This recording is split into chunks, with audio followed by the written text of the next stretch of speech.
Understanding Fallen on Hard Times, a guide to resilience in English.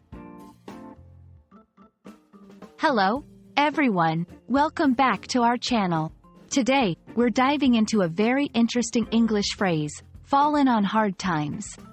This expression is widely used in both spoken and written English, and understanding it can really help you grasp the nuances of the language. So, let's explore what it means, its origins, and how you can use it in your conversations.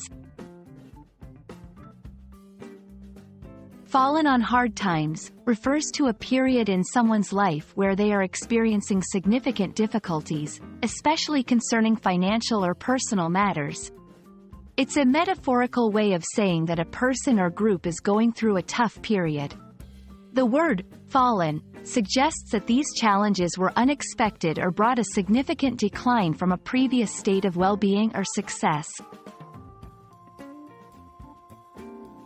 The phrase, fallen on hard times, has been used for centuries and is rooted in the idea of hard times meaning periods of economic hardship or poverty. The imagery of falling into these situations conveys the suddenness or severity of the change in circumstances. Understanding the historical context can help learners appreciate the depth of its usage in modern English. 1. Empathy.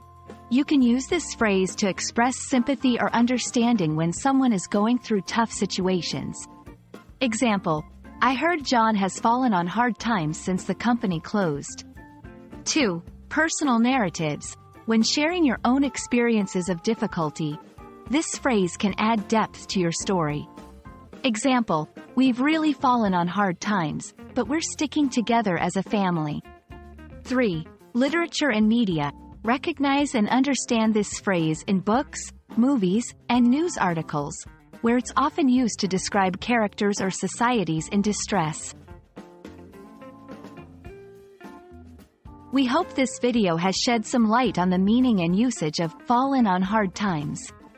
It's a powerful expression that conveys empathy, understanding, and the human experience of facing adversity.